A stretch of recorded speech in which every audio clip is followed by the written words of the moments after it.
Desculpa.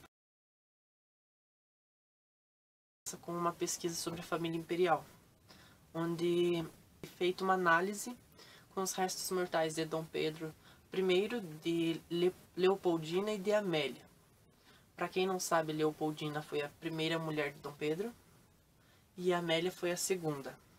Então essa pesquisa foi feita em 2012, que pôde ajudar a impulsionar diferentes campos de pesquisa no Brasil. Eles investigaram os restos mortais para descobrir as doenças que geram, ou tentar descobrir qual a causa de doenças de agora presente. Então, ele fala aqui que essa pesquisa ela é feita com o resto das ossadas, que passam por um exame de imagens, como a tomografia, radiologias e ressonâncias magnéticas. Então, além disso, partes do tecido dos nobres foram retirados para análise genética, ou seja, a de Dom Pedro, né? Dom Pedro I, por exemplo, fraturou 4 costelas do lado esquerdo e o que prejudicou o funcionamento de seus pulmões. Ele morreu de tuberculose, que é uma doença que ataca justamente esses órgãos. Essa bateria, digamos assim, de exames dá para fazer tanto com as pessoas, com o corpo, os restos mortais das pessoas que já morreram, como com as pessoas vivas. E segundo esse médico, ele acredita que é possível ter leituras mais precisas, ou seja, ter mais resultado se fazer esses exames com pessoas vivas. Para o governo de Dom Pedro I, umas medidas destinadas já próprias para sempre ter no Brasil, que foi o liberalismo moderado. Então não foi tão assim, né? Garantia a soberania da monarca sobre os representantes da nação. Somente em 1825, Portugal reconheceu a independência de sua ex-colônia, mediante uma indenização de 2 milhões de libras, pagas por meio de um empréstimo fornecido pela Inglaterra. As resistências internas à independência. Sobre as resistências da independência da Bahia, Pernambuco, Maranhão e o Pará, que vai falar sobre os portugueses, vai falar um pouco sobre os portugueses, sobre a colônia portuguesa. Então, eles alegam que eles não têm preconceito com os nascidos no Brasil e nem com os vindos de Portugal, porque é uma questão mais sobre cargos públicos, mais sobre os privilégios, né, que a nação tem. No Maranhão, por exemplo, os chamados homens de bem perderam os privilégios conquistados no governo provincial, com a autonomia obtida depois da Revolução do Porto. Então eles perderam totalmente os privilégios que eles tinham. Não sabe, homens de bem são fazendeiros e grandes comerciantes que temiam com o governo de Dom Pedro I. Então, na Bahia, a violenta guerra que tomou conta da província teve início alguns meses antes da independência do Brasil e se estendeu até julho de 1800.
bicameral, que é um Senado vitalício e uma Câmara de Deputados eleita pelo voto censitário.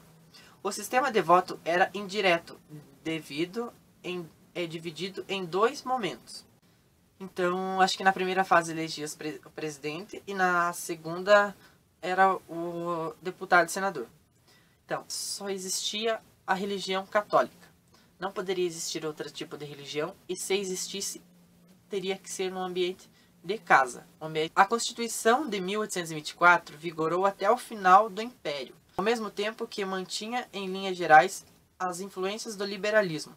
Apresentava traços marcantes de autoritarismo por meio do poder moderador. Então, beleza. Constitucional de 1834. Aprovado em agosto de 1834, o chamado Ato Adicional introduziu importantes mudanças na Constituição de 1824. Novos poderes e novas províncias, que poderiam criar leis e controlar os impostos e gastos locais. E maior autonomia para as províncias. Deu aos liberais exaltados uma sensação de vitória política. Já o ato adicional determinou que o poder político deveria ser exercido por um único regente.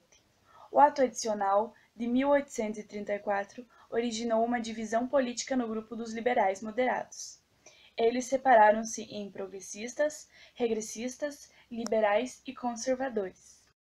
Guerra de Cisplatina, conflito que ocorreu no governo de Dom Pedro I, quando tropas luso-brasileiras invadiram a América Espanhola, ele sendo governado por Dom João VI. Em 1825 se reuniram ao Rio da Prata, hoje a atual Argentina. O conflito estendeu-se até 1828, quando foi reconhecida a independência de Cisplatina, que passou a se chamar República Ocidental do Uruguai. Além das grandes percas humanas, também ocorreram as percas financeiras, desgastando-se mais ainda a figura política de Dom Pedro I. A dissolução da Constituinte em 1823 havia provocado uma enorme insatisfação em Pernambuco, que tinha grande importância com a economia. Com a queda dos preços do algodão e do açúcar, os elevados impostos levaram à eclosão contra o poder imperial. Assim, em 2 de junho de 1824, aconteceu a Confederação do Equador. Os rebeldes foram liderados por Frei Caneca e Manuel de Carvalho Paz. Tinham como objetivo fundar uma república no modelo dos Estados Unidos. A abdicação de Dom Pedro I. Além dos custos da Guerra de Cisplatina e da repressão à Confederação do Equador, outros fatores também ajudaram a desestabilizar o governo de Dom Pedro I, como a importação brasileira, que desequilibrou a balança comercial, e com isso o Brasil veio a fazer novos empréstimos com a Inglaterra, agravando mais a crise econômica na época. Dom Pedro I abdicou seu trono em 7 de abril de 1831, a favor do seu filho, Pedro de Alcântara, que tinha 5 anos na época. Como estabelecia a Constituição de 1824, no caso de menor de idade do herdeiro do trono, o governo brasileiro foi assumido por uma regência provisória, eleita pela Assembleia Geral. O período regencial. Após Dom Pedro I abdicar seu trono, consolidou-se um processo de independência política brasileira. Os portugueses que ocupavam cargos públicos foram substituídos por cidadãos brasileiros, que organizaram grupos políticos para atuar nas novas regras do jogo de poder. Estes grupos sendo os liberais moderados, os liberais exaltados e os restauradores. Os liberais moderados, que viam na figura de um imperador um meio de preservar seus privilégios, mas defendiam também o aumento dos poderes e das atribuições do legislativo. Os liberais exaltados defendiam maior autonomia para as províncias, em uma monarquia descentralizada, ou até mesmo em uma república.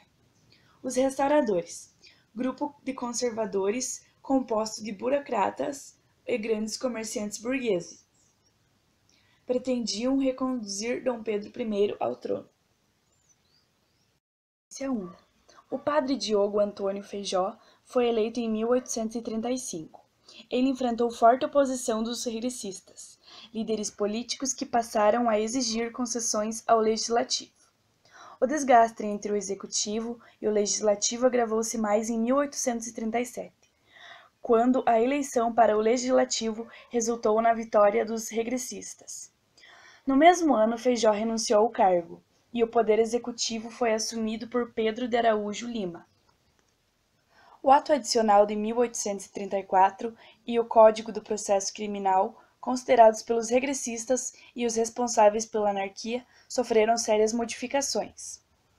A Lei de Interpretação do Ato Adicional, publicada em 1840, revogou a autonomia legislativa, concedida às províncias em 1834, devolvendo ao Senado e à Câmara, no Rio de Janeiro, o poder de legislar.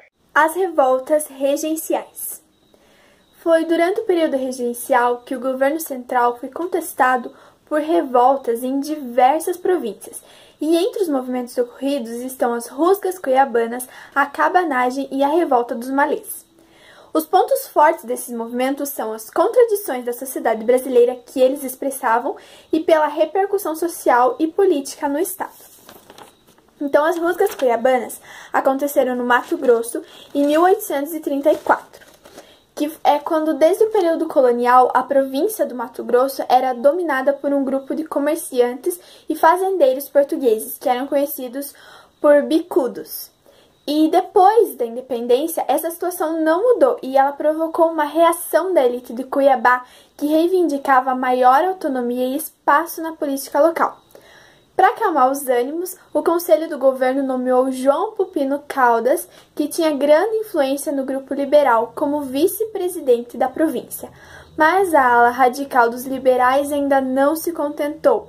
A rebelião Rusgas Cuiabanas teve início no dia 30 de maio de 1834, e a partir de boatos que os portugueses estariam planejando o assassinato de oficiais da Guarda Nacional.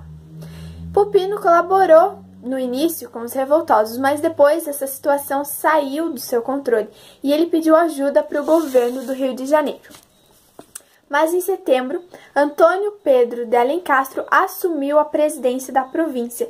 Em outubro, as tropas do governo derrotaram os rebeldes e os principais líderes foram presos e enviados para o Rio de Janeiro para serem julgados. Cabanagem, ela ocorreu no Pará em 1835 a 1840 e foi uma rebelião popular da província do Grão-Pará. Após a abdicação de Dom Pedro I, que os liberais radicais paraenses realizaram diversas manifestações contra a interferência do Rio de Janeiro na administração local. Os discursos desses rebeldes atraiu os cabanos da região, que são os mais pobres, como os índios, negros e mestiços, e eles moravam nas cabanas à beira dos rios.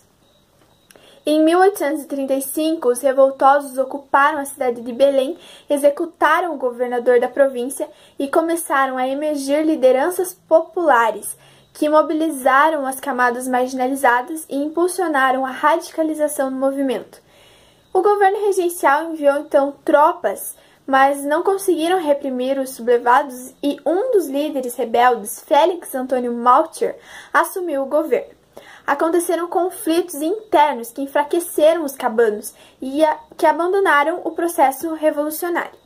Então o almirante John Taylor era o comandante das novas tropas que venceram os cabanos em Belém, mas os rebeldes retomaram a capital sob a direção de Eduardo Angelim e proclamou a república e separação da província do Pará do restante do império.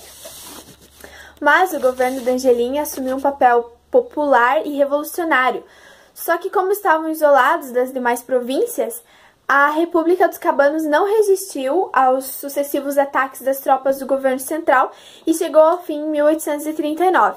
Os principais líderes foram deportados e a maioria dos rebeldes presa ou morta. E a revolta dos malês ocorreu na Bahia em 1835. Foi uma revolta organizada e conduzida por escravos e libertos africanos, que são os Nagôs, Gegés e Haussás. E apesar do movimento ter sido organizado e liderado por malês, nem todos os negros muçulmanos da cidade participaram da revolta, e nem todos os rebeldes eram seguidores do Islã.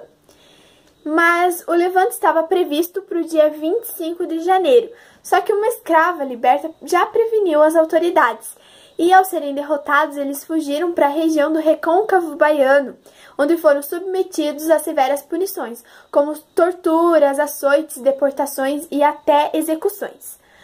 Mas os objetivos das revoltas dos malês ainda não foram esclarecidos, e segundo as autoridades da época, os rebeldes pretendiam exterminar a população branca e católicos. Vou falar um pouquinho sobre a Guerra dos Farrapos. Então, a Guerra dos Farrapos ela é também conhecida como a Revolução Farroupilha, e ela ocorreu no Rio Grande do Sul entre 1835 e 1845, e se estendeu a Santa Catarina. O movimento teve origem nos conflitos entre os poderosos pecuaristas gaúchos e o movimento central. A economia sulista ela estava assentada na produção de bens para o mercado interno, abastecendo a região sudeste com charque, gado e couro. Para quem não sabe o que é o charque é uma carne de gado que eles colocam muito sal e deixam secar ao sol. E a pecuária da região, ela utilizava mão de obra livre e ela tinha um número de escravos bem reduzido.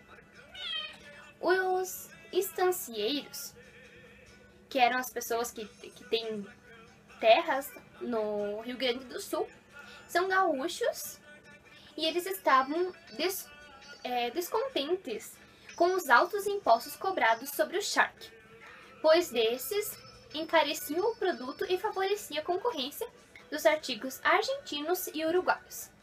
Eles também reivindicavam maior autonomia política, o que incluía o direito de escolher o governo da província. O movimento teve início no dia 20 de setembro de 1835, quando as tropas comandadas pelo rico estancieiro e militar Bento Gonçalves de Silva invadiram Porto Alegre e dispuseram o presidente da província. A regência acabou nomeando outro presidente, que é o José Araújo Ribeiro, que decidiu enfrentar os rebeldes. Em 1836, os farrapos saíram vitoriosos do Ceivão e proclamaram a República Rio-Grandense ou República de Piratini. Em julho de 1839, comandados por Giuseppe Garibaldi, ao lado de sua companheira Anita Garibaldi, os rebeldes invadiram Santa Catarina e proclamaram a República Catarinense ou República Juliana. Confederada República Rio-Grandense, apesar da grande participação de escravos nas batalhas contra o poder central, as repúblicas proclamadas no Sul mantiveram a escravidão de seus territórios. A situação da República Farroupilha começou a ficar mais difícil a partir de 1842.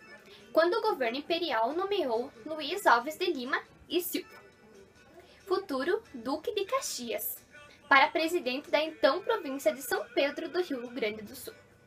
Caxias, ele procurou derrotar os farrapos, dificultando o escoamento de seus produtos para a fronteira, uma vez que os rebeldes tinham força no interior, mas não tinham acesso ao mar. Além disso, Caxias soube explorar as divergências mais moderadas e isolando os republicanos mais radicais. Assim, em fevereiro de 1845, o governo imperial derrotou o movimento. Ao contrário do que aconteceu com os cabanos e os malés, o governo negociou a paz com os rebeldes. Eles foram anestesiados, conquistaram o direito de escolher o presidente da província e foram beneficiados com a elevação de impostos cobrados do charque importado. Uma música que fala bastante e que esclarece bem essa Revolução Farroupilha é a Gritos de Liberdade, que vocês puderam acompanhar nesta parte. O golpe da maioridade. No final de 1839, os políticos liberais começaram a defender o projeto de antecipação da maioridade do príncipe Pedro de Alcântara, apresentando como uma solução para a crise de governabilidade. O mais provável é que, derrubando o Ministério Conservador de Araújo Lima, os liberais esperassem controlar o poder manipulando o jovem imperador. A fundação do Clube da Maioridade em 1840, presidido pelo liberal Antônio Carlos de Andrade Silva, e o papel da imprensa, igualmente hostil à centralização regencial, contribuíram para o chamado golpe de maioridade. Em 23 de julho de 1840, Pedro de Alcântara, com apenas 14 anos, foi declarado maior de idade e assumiu o governo do país. Em julho do ano seguinte, ele foi coroado imperador, recebendo o título de Dom Pedro II.